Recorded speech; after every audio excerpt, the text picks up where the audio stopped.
Salut mes petits farfadets, aujourd'hui on va faire un tour dans le pays qui apporte la liberté et la démocratie à grands coups de missiles dans la gueule, et où plus de la moitié du territoire a 35% de la population obèse. Vous l'aurez compris, je veux bien sûr parler de... La Meuse! Non, les États-Unis. Et on va bien sûr parler d'un héros Marvel qui pèse lourd dans le game, je veux bien évidemment parler de Captain America. Youhou! Oui, alors faites pas chier, notre budget costume n'est pas très élevé. Penchons-nous aujourd'hui, mais pas trop non plus, sur cet album velu d'Haredi numéro 7, consacré au Captain...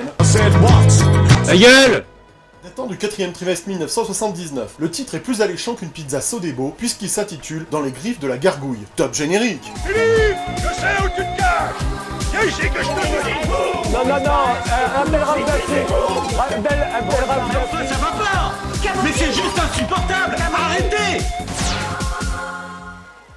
L'album regroupe les épisodes 140 à 142 du Captain America datant de 1971. Haredi a eu la bonne idée de regrouper l'arc narratif sur la longue lutte farouche du Captain America et du Faucon contre la gargouille grise dont le simple toucher peut transformer n'importe quel homme en pierre. Moi, c'est au niveau des yeux que je suis dangereux. D'un simple regard, j'arrive à ensemencer tout un troupeau de la ma femelle. L'objectif du vilain Frenchie, car oui, le vilain est un Français nommé Paul Duval dans ce numéro, puis Pierre dans les autres, C'est pas clair, gros. avant qu'on apprenne qu'il porte les deux prénoms. J'ai rien compris. Bref, le but de la gargouille grise est de créer une armée de statues vivantes et de voler l'élément X, un projet atomique sur lequel travaille le Shield, avec lequel la gargouille pourra contrôler son armée de pierre. Oui, je comprends votre scapté-sésame, ça a l'air capillotracté comme ça, mais c'est le thème de ses aventures. Dans l'épisode 140, d'août 1971, écrit par Stan Lee et dessiné par John Romita Sr., John!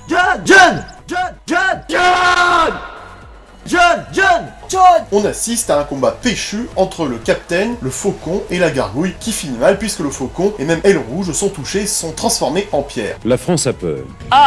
À vrai dire, il n'y a pas vraiment de protection contre le toucher de la gargouille grise, La France a peur. genre Calgon n'avait pas inventé le préservatif anti-calcaire. Préservatif! Oui, c'est ce que ta Rome a oublié d'utiliser quand elle était jeune. Le suspense est insoutenable au début du second épisode, avec le récit tiré du Captain America 141 datant de septembre 1971, toujours réalisé par les deux mêmes artistes. Captain America retrouve le Faucon et le ramène à l'héliporteur du Shield pour tenter de l'aider. Mais une fois à bord, le Faucon, qui est contrôlé par la gargouille, permet à cette dernière d'entrer dans l'engin. Et une nouvelle bagarre reprend pour arrêter la gargouille avant qu'elle ne puisse acquérir l'élément X. Le tout se termine avec Nick Fury et Sharon Carter, qui se font péter le stick et sont transformés en pierre également. Ça fait beaucoup là, non? Le combat est violent et la gargouille est à deux doigts d'enfoncer la tête du Cap dans son fondement si profondément qu'elle ressortirait par sa bouche. Créons ainsi une boucle infinie. Au final, seul le Capitaine est encore debout à la fin de l'épisode. Toujours debout! Enfin, l'épisode 142 d'octobre 1971 nous montre la fin de l'histoire. La gargouille grise réussit à rentrer dans une installation secrète du Shield, située dans une montagne qui contient l'élément X, la substance dont la gargouille grise a besoin pour rendre son contact avec la pierre permanent. Le vilain français prévoit de voler l'élément X et de l'utiliser pour soumettre le monde. C'est en tout cas ce que nous voyons dans cette case. Je vous laisse quelques instants pour digérer cette information.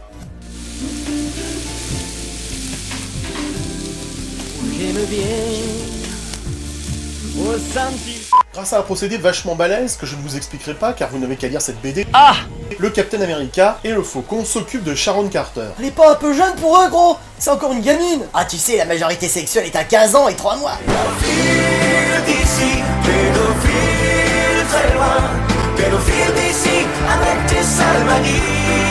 Non, désolé, oubliez ce que vient de dire l'autre pervers là, merci par avance. Je disais donc qu'il s'occupe de Sharon et de Nick Fury qui viennent de sortir de leur prison de pierre. Le groupe reçoit également la visite de Red Wing, alias Aigle Rouge, qui est également redevenu un oiseau normal. Au final, les deux combattants du crime se précipitent vers l'endroit où se trouve la gargouille grise pour l'arrêter. C'est l'heure du fermifuge. Le duo voit qu'il a déjà obtenu l'élément X et il se lance à nouveau dans la bataille pour l'y reprendre. Red Wing saisit la cartouche de pierre dans laquelle est enfermé l'élément X et se dirige ensuite vers une fusée en attente à l'intérieur de la montagne où ils attirent la gargouille à l'intérieur. Oui, alors je sais que dit comme ça fait bizarre, mais c'est vraiment ce qui se passe. Il y a une fusée en attente à l'intérieur d'une montagne. Ils ont coulé une douille avant d'écrire cette histoire. Peut-être plusieurs même. Incapable de vaincre la gargouille d'une autre manière, Captain et le Faucon, associés à Fury et Sharon, le piègent dans la fusée et le lancent dans l'espace. Ouais, ça se termine comme ça. Rarement tel canular ne nous aura fait autant rire. Le mec sacrifie une fusée de 70 millions de dollars pour se débarrasser de la gargouille et il en a rien à foutre. Oh, c'est quoi 70 boules dans une vie? Bah, c'est l'argent du contribuable quand même, hein. Après, faut pas s'étonner si les prélèvements augmentent et que tu n'arrives plus qu'à bouffer des Sodebo tous les soirs. Expliquant ainsi le pourcentage d'obésité. Et la boucle est bouclée.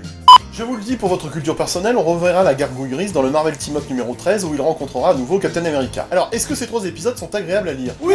Voilà, cette vidéo est maintenant terminée, n'achetez pas chinois, n'achetez pas de Sodebo, mais laissez un pouce bleu pour récompenser mon boulot. J'espère que cette vidéo vous aura plu, en tout cas moi oui, et je vous dis à très bientôt. C'était Bob Zombie on the Tube, à très bientôt mes petits farfadets. Générique libre de droit, cette chanson est à moi. YouTube l'enlève pas.